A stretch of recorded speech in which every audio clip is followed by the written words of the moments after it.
Hey guys, welcome to APG. My name's Alex, and today is February 2nd, Friday. So you know what that means? The gaming news of the week. So let's begin with Sony.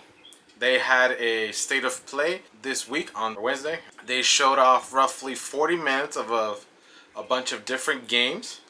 But out of all those games, I'm going to tell you my highlights, which were Konami giving us a first glimpse of the gameplay of the remake for Silent Hill 2.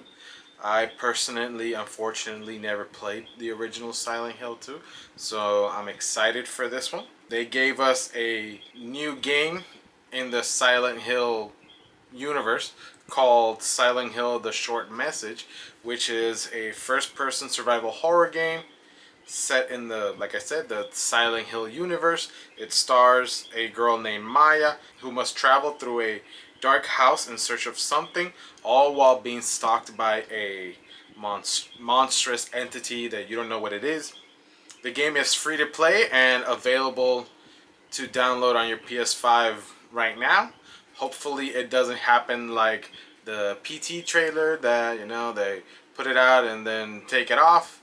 So just in case that ever happens, just download the game and never erase it, just in case. From the creator of the BioShock series, we're going to get a game called Judas, which is basically BioShock in space. Even though he said that he wants to, get away and do something different from BioShock, but it basically looks like BioShock in space. And that's not a bad thing, because BioShock 1, 2, and Infinite were great games. I have no complaints about them. They were pretty good. Sega showed off Sonic X Shadow Generations, which, if it's anything like the original Sonic Generations that came out like 10 years ago for PlayStation 3 and I think Xbox, it was an amazing game. And now the poor children that will be looking up Sonic X Shadow and not getting the Generations trailer, they'll be getting something else. Those poor kids do not know what they're in for. I'm so sorry. Anyway, the game looks pretty good. It looks just like Sonic Generations, but looks like they obviously added Shadow. You have new Sonic and OG Sonic, and it looks pretty fun. And then Hideo Kojima came out. He showed a trailer for Death Stranding 2. I never got around to playing Death Stranding, so I don't have that much of an opinion on it. But to me, the biggest news of the state of play was at the end when Hideo Kojima stated that he was going back to the action espionage genre, which basically he invented, if you ask me, with Metal Gear Solid. Basically saying that this game will begin production when they're done with Death Stranding 2. And it seems like he basically announced it for the PlayStation 6. The project is called Pheasant, and I'm just happy that we're gonna get a new action espionage game like Metal Gear Solid, but not Metal Gear Solid for obvious reasons. Next up, we have a release date for the upcoming movie of Beetlejuice, which is September 6th, 2024. So in September, at the end of summer, which is great. And I like that the movie is called Beetlejuice, not Beetlejuice 2. So I wonder if Beetlejuice 3 is going to be called Beetlejuice, Beetlejuice, Beetlejuice. I mean, they have nothing to lose with that name. So looking forward to it. And I don't know who else is on it. I think it's just Jenna Ortega. I may be wrong, but you guys let me know. Next up, you guys remember the shadow dropped game Hi-Fi Rush that Bethesda released for Xbox about a year ago? Well, it seems that the game is going to be ported to PlayStation and Nintendo Switch consoles. And this is all because it was data mined in the game's anniversary update. There's some t-shirt textures. A Reddit user by the name RamenMan22 shared to what appears to be t-shirt designs found in the Hi-Fi Rush's game files. One of those is, a blue t-shirt with him saying, "I'm here, baby," which is sort of telling us that, he's here on the PlayStation.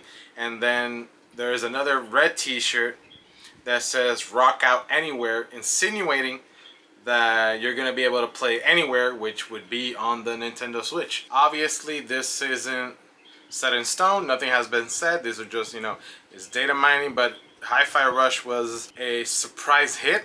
I honestly haven't finished it, but what I've played it so far, I have loved every single thing about it. I like rhythm games, and seeing this on the PlayStation and the Nintendo Switch. I can see the Nintendo Switch, but on PlayStation, you can, Microsoft just wants their games everywhere. In the movie department, we have received a teaser trailer for Sonic the Hedgehog 3, which is going to come out in December 2024. Sonic, the first movie and the second movie were amazing movies, and it's great for the video game genre of movies to be doing well, because video game movie adaptations haven't always been good. Anyway, the movie is coming out at the end of this year, and to a surprise, Jim Carrey is returning as Dr. Robotnik in Sonic the Hedgehog 3. It's a very surprise because he stated that he was gonna be retiring from acting. Jim Carrey is one of the greats, and it was sad to hear that he was retiring, but him coming back for Sonic 3 is great. I can't wait. I love him. And to wrap up this news, we got a trailer for Dragon Ball Z Sparking Zero, which is a spiritual successor to the Budokai Tenchin games of PlayStation 2 and the Wii, because I had it on the Wii. This game, they showed us a rival trailer where you can see Vegeta and Goku fighting throughout the entire saga of the series. You can see them going from Super Saiyan to, all their different forms. I mean, there's even Super Saiyan God Vegeta. I don't remember seeing Super Saiyan God Vegeta. He just skips to Super Saiyan Blue like he usually does, skipping something. But Sparking Zero, like Budokai Tenkaichi, has a huge roster of characters that you can play as, even if they are repeats, but they're different forms of the character.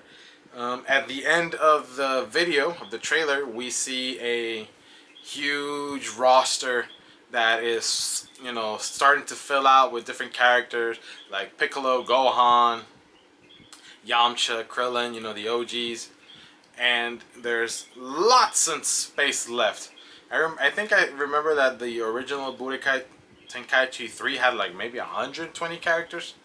And I love that game. Anyway, that's all the time we have for today. I hope you enjoyed. Don't forget to like and subscribe, and I'll catch you in the next one. Bye.